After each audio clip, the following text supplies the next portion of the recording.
when he gets taken away from Adam Sandler, the kid's going, but I wipe my own ass, like as though that's some great achievement when he's 6 years old. And it's kind of a little bit the same. Somebody's congratulating me for just walking.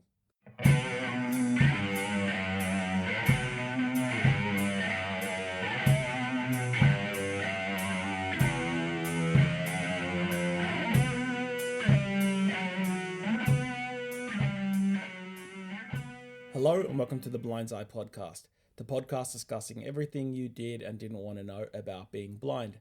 My name is Connor, and today I'm going to be talking to you about inspiration porn, which isn't as sexy as it sounds, but it is a term that's come up in the last couple of years, and I have some thoughts about it, so I thought I would share. It was my intention to actually do this episode last week, but all my gear shat itself and I had way too many issues that I could fix in a timely manner, so I just left it till this week. Plus, I have the joys of sharing a house with somebody else who is also working from home, so my freedom for a quiet house is severely limited at the moment. As always, before we get going, if you like what I do, please consider liking, subscribing, sharing, following on whatever device you have, telling your friends. Every little bit helps, and I really, really appreciate it. Okay, so inspiration porn. Inspiration porn is the term that is used when a disabled person is seen as inspiring, but it kind of goes to another level. So it's not just congratulatory, it's something more over the top. So there's two main types of it. The first is someone being seen as inspiring just for living their normal day and doing nothing particularly special, but being congratulated for it. And the second is when people with disabilities are used as objects to motivate people who are able-bodied or who don't have disabilities to kind of cajole them into being inspired or motivated or not being able to complain about their own issues in life or whatever it might be. So I'm going to elaborate on both of them as best as I can.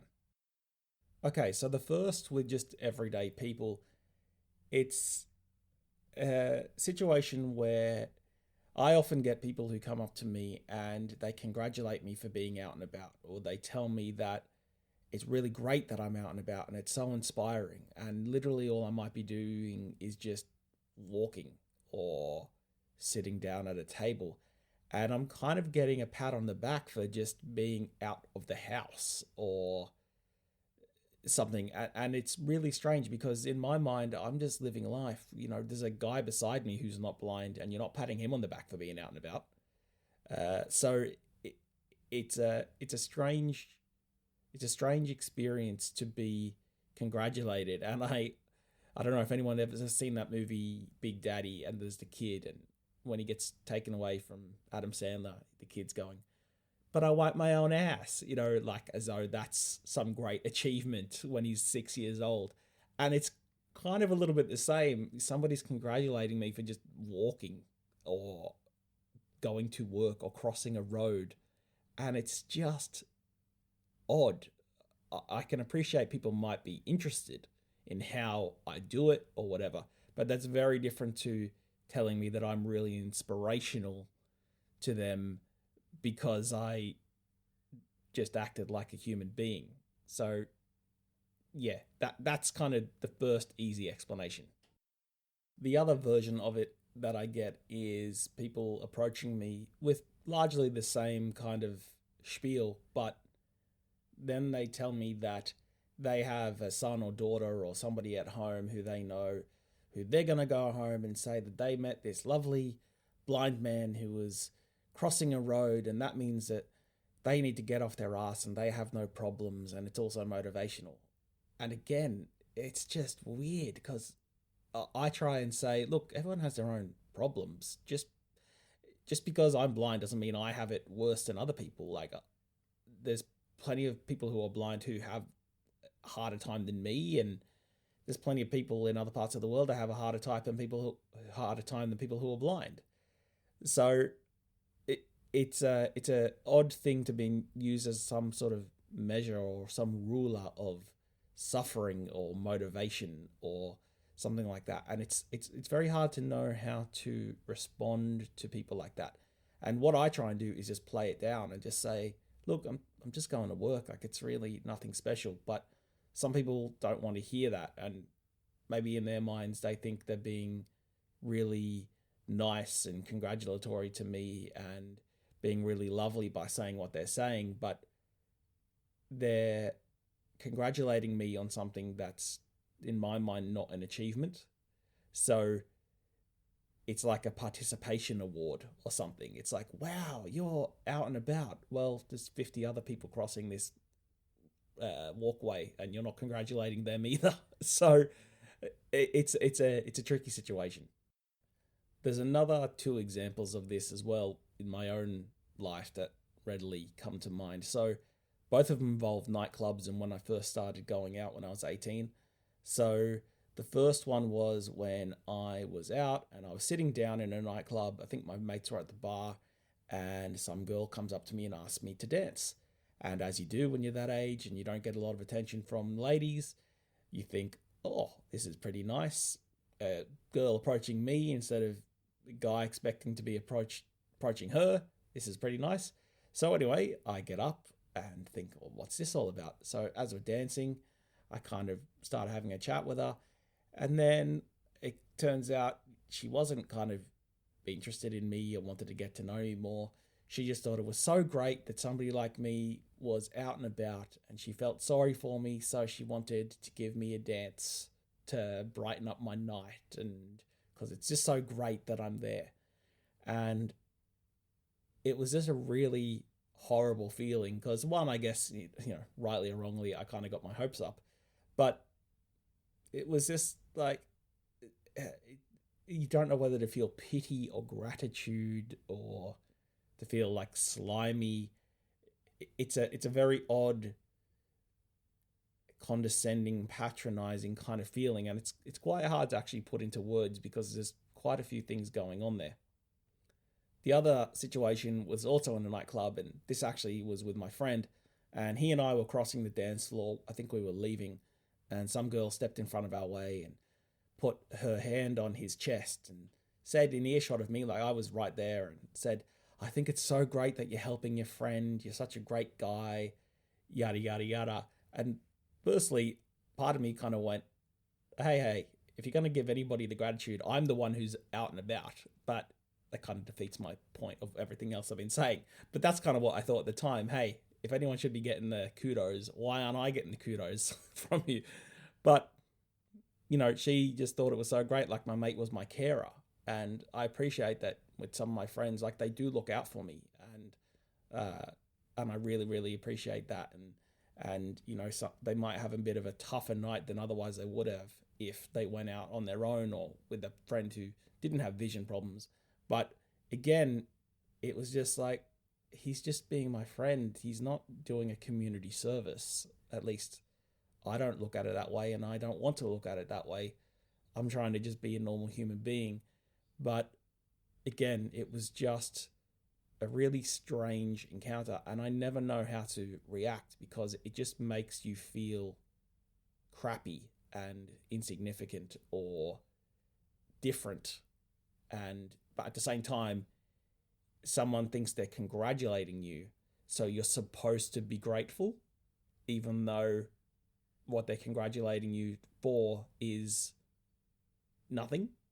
So it's just weird. So as I mentioned, there's another form of this, which is when people with disabilities get used as objects, which is kind of where the porn side of it comes in, because porn is objectifying. So not porn. when disabled people get used as objects for motivation or sad stories or whatever it might be. So you'll see this now with the Paralympics starting this week, because there'll be quite a little bit of a shift in the way things are spoken about. So as an example, with the Olympics just gone, it's never portrayed as, hey, this guy just broke the 100-meter record. That means, you at home have nothing to complain about and maybe you can do it too. There's always a little bit of that, but for the most part, it's not like oh my God, that's so great. Here's their sad story. Here's where they've gotten to, and you've got no reason to complain at home. But with the Paralympics, you will notice there will be a little bit of that. It'll be, these are the hardships this person's come across, and either it will be mentioned by commentators or just people at home will have the reaction where they will start to say, well, that just goes to show, like, isn't that just also much inspirational and motivational, and we really have nothing to complain about. But they wouldn't have thought that when it comes to the able-bodied Olympics a few weeks ago. They wouldn't have had that, that's so great, we really have nothing to complain about attitude. So why the difference? And also, I don't get out of this scot-free because I have my own story with this. So when I was 10, the Olympics were on in Sydney, and the Paralympics, obviously, and that was 2 years before I had any vision problems.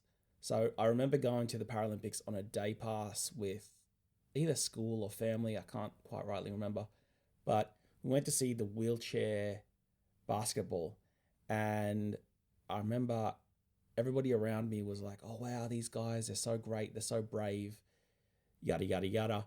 And there's this one guy, I remember it was the Netherlands or playing Spain, I think it was. And there's this one guy, and he got crunched and went flying out of his chair. And he had no legs below the knees. And he went flying, and everybody around me and in the stadium was like, oh my God, this poor man, who's going to help him back into his seat?